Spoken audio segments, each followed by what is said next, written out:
Madame, mademoiselle, monsieur, bienvenue à Metro News. Voici les principaux titres qui seront développés aujourd'hui.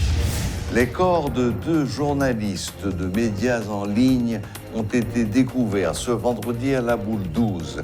Arnady John Wesley et Wilgens Louis Saint ont été vraisemblablement assassinés par un gang lors d'une fusillade.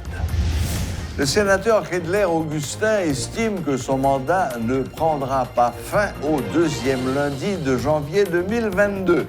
Contrairement aux argumentaires faisant état du début de leur mandat en janvier 2016, le sénateur Augustin indique que son mandat à lui a débuté en 2017 et prendra donc fin en 2023.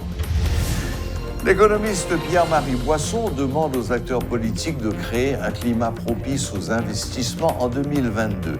Il dit espérer qu'en 2022, ils vont trouver une entente pour mettre le pays sur les rails du développement.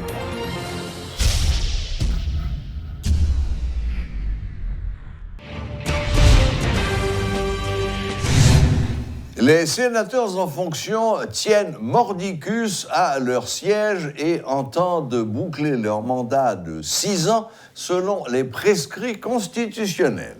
Le vice-président du Sénat, M. Kedler Augustin, soutient qu'il n'y a pas eu de retard dans le renouvellement du tiers du Sénat en question.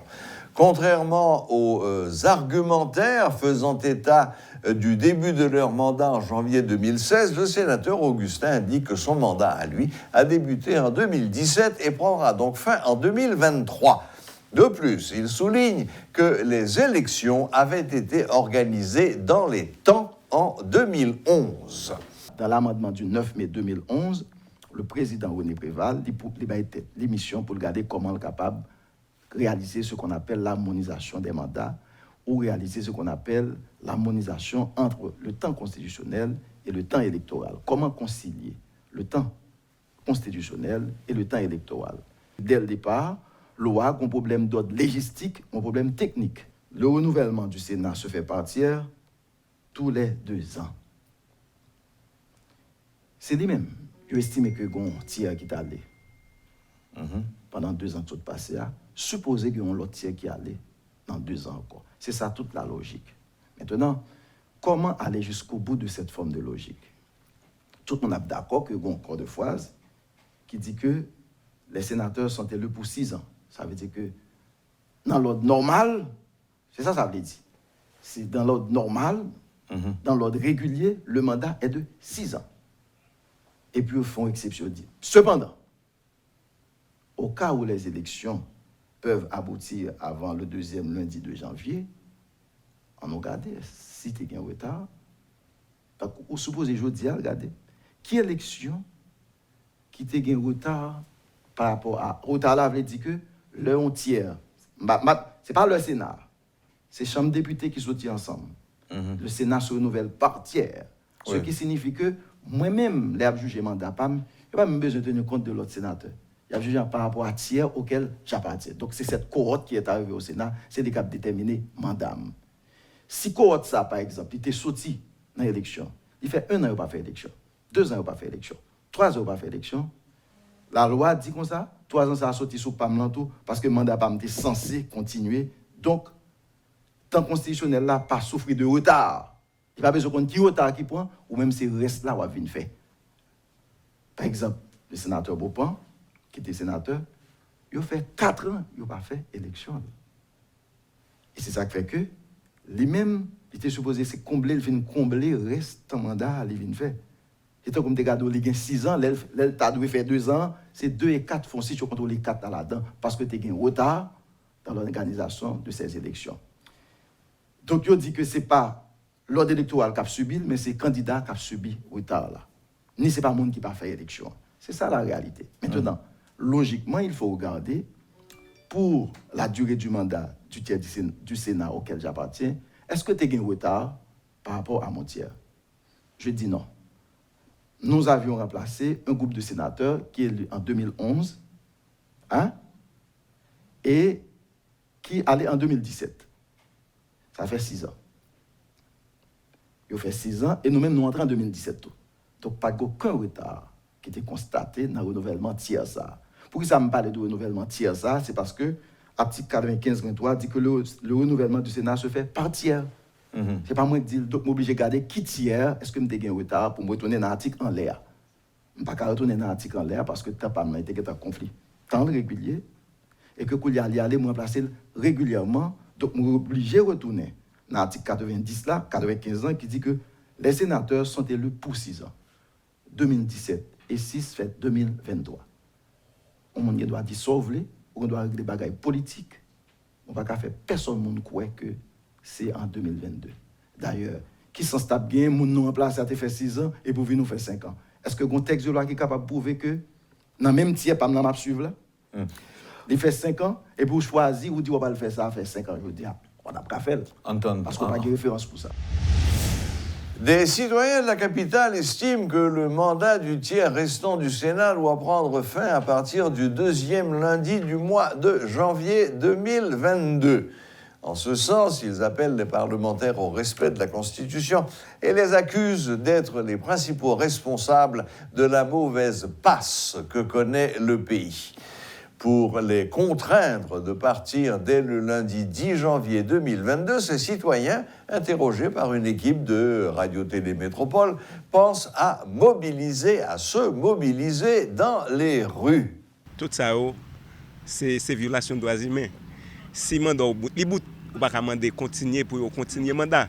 Si son pays n'a fait, nous faisons pays. Si nous ne faisons pas pays, son gène n'a fait qu'il n'était pas long gène. Nous va comprendre? Non, allez pour aller tout. Faut aller. Yo ba itil moi victime, son victime tout. A dit moun ça c'est des moun comme si affaire par yo vinn faire tête yo vinn ouais. Pour moi même yo nèg ça doit aller depuis qu'on y a même. Nèg ça yo pas en place yo. Parce que son paquet qui chita la toucher comme pays cap sous ces pays qui font paquet tintin SOS. Qui ça a fait? Tout ça qu'a fait et devant yeux là pas me dire rien. SOS. Yo pas embré les premier ministre, yo pas embré les ministres qui ça ou ministre ou l'autre.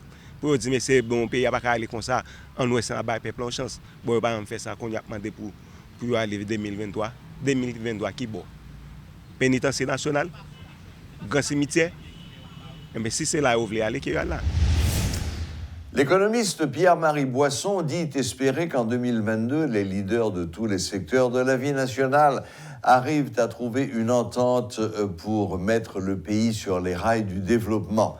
L'économiste a fait état des potentiels économiques et touristiques d'Haïti. Il demande aux acteurs de la crise multiforme de créer un climat propice aux investissements en 2022. La croissance, quand même, permet de créer des emplois. Et une façon de combattre la violence et l'inégalité est de créer des emplois, d'employer les gens. Parce qu'un transfert, quand même, quand une famille reçoit un transfert, ça veut dire qu'elle ne travaille pas. Parce que si elle travaille, probablement qu'elle ne recevra pas ce transfert. Donc ça veut dire que les jeunes de cette famille-là sont des gens oisifs. L'oisiveté est la mère de tous les vices, entraîne la délinquance juvénile et la matière première pour les gangs et l'insécurité. Donc pour moi, la création d'emplois, c'est la première chose qu'un gouvernement devrait faire. Mais pour créer des emplois, il faut créer un environnement incitatif à des industries et à l'agriculture. Cet environnement aujourd'hui en Haïti fait d'insécurité, d'injustice, et d'instabilité, d'incertitude et de tous les facteurs qui découragent l'investissement n'est pas propice à la croissance. Maintenant, je pense que nous avons l'opportunité, je suis très confiant que cette opportunité sera finalement, au moins partiellement saisie, qu'on ait une transition réussie. Si nous avons une transition réussie, ça veut dire que nous aurons l'occasion de revoir les règles du jeu, notamment dans la Constitution, parce que la Constitution a beaucoup de maladies. J'appelle ça des comorbidités. Et en revoyant cette Constitution et en faisant des élections, en ayant un gouvernement accepté par les acteurs sociaux, nous avons l'occasion de redémarrer. Et là, l'avenir nous appartient. Parce que ce pays-là, qui s'appauvrit aujourd'hui, c'est aussi un pays qui est à 1200 km de la nation qui représente le quart de l'économie mondiale.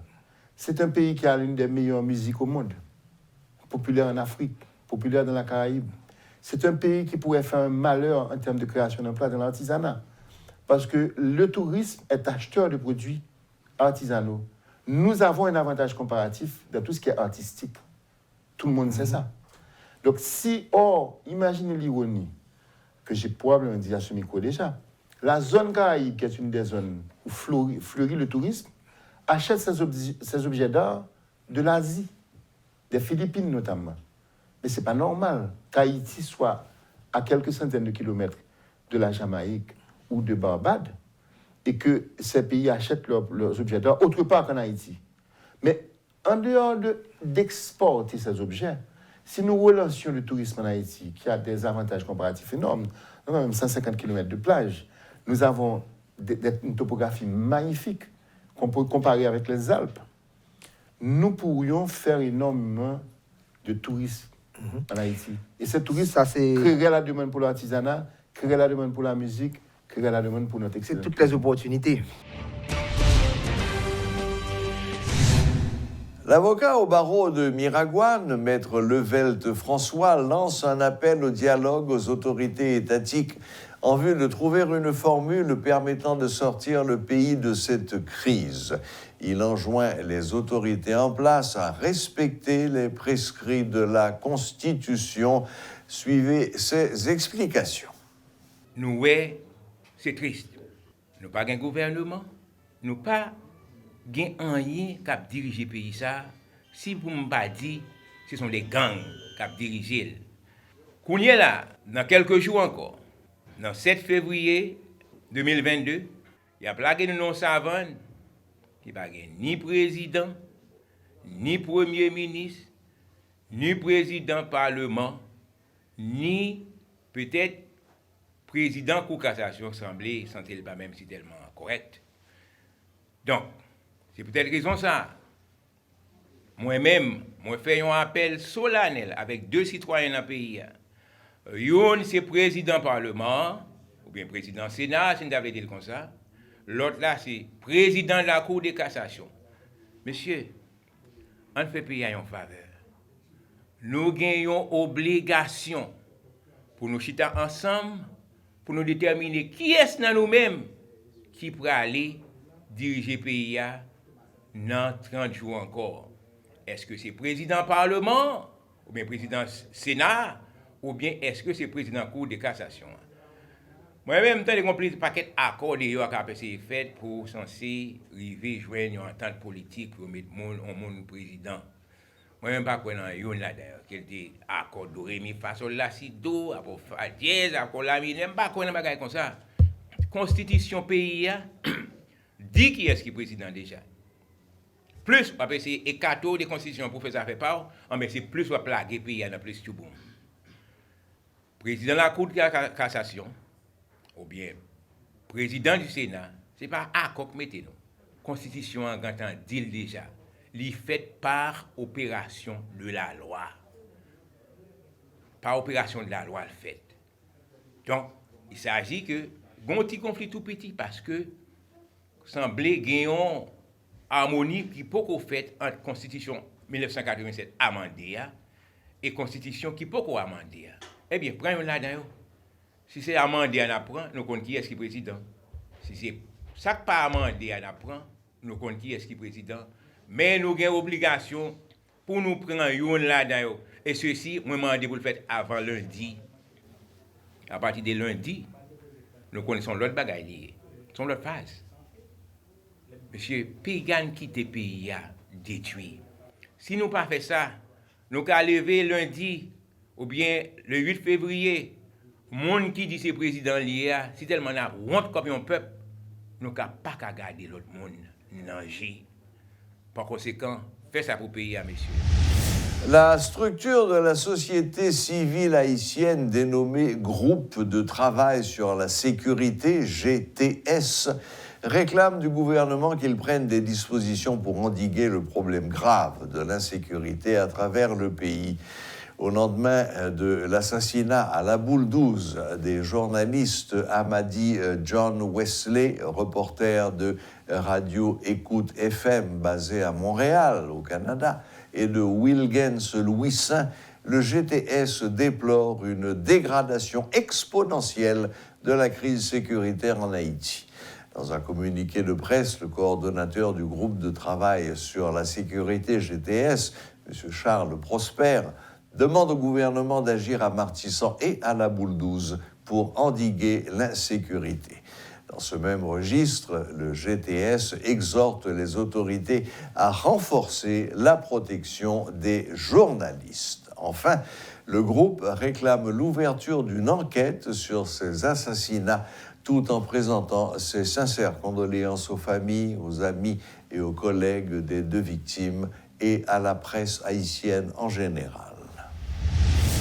Le silence du gouvernement concernant l'extradition de Mario Antonio Palacios aux États-Unis est compréhensible dans la mesure où certains hauts responsables au sein du gouvernement sont indexés dans le cadre de cette affaire, selon Maître Renan Edouville. Le protecteur du citoyen a dénoncé l'impunité qui continue de faire rage dans le pays. Voilà, la boucle est bouclée. Merci de nous rester fidèles.